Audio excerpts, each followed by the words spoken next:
Hi everyone, Milas Airsoft here. Today we're doing some painting on the lvoa-s from Krytac.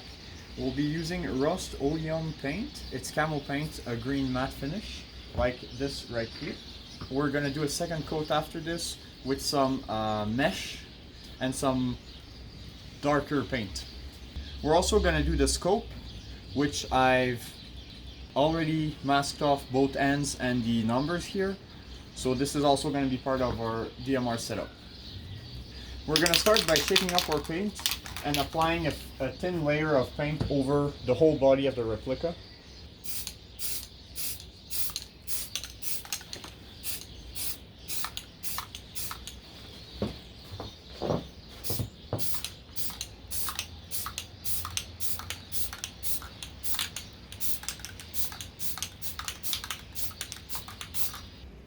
So now that we've done our first layer of paint on both the replica and the scope, we're gonna let it dry for about 5 to 6 hours, and then we're gonna go on to our second layer of paint.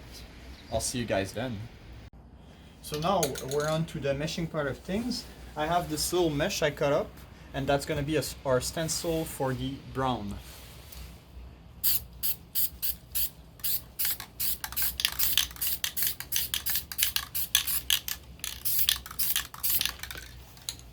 And here you can see the result. Good.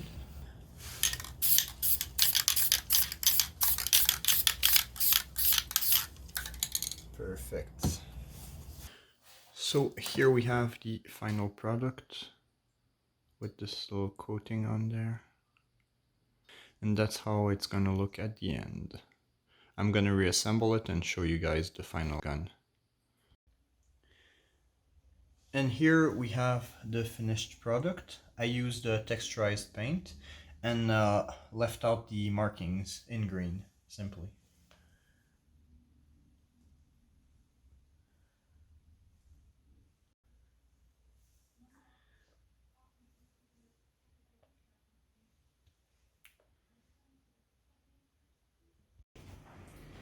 So, up to now, I've added this mesh, which is a basic mesh I just cut up and removed the outer layer to give it a little net effect on the gun.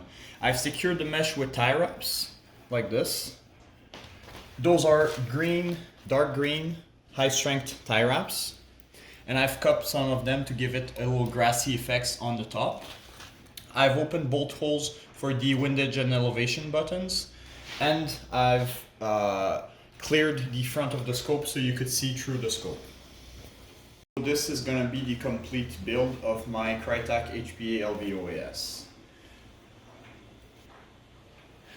Thanks a lot for watching, guys, and I'll see you again in the next video. Show me how to get to know someone like you, someone like you. I want you to know me, 'cause I know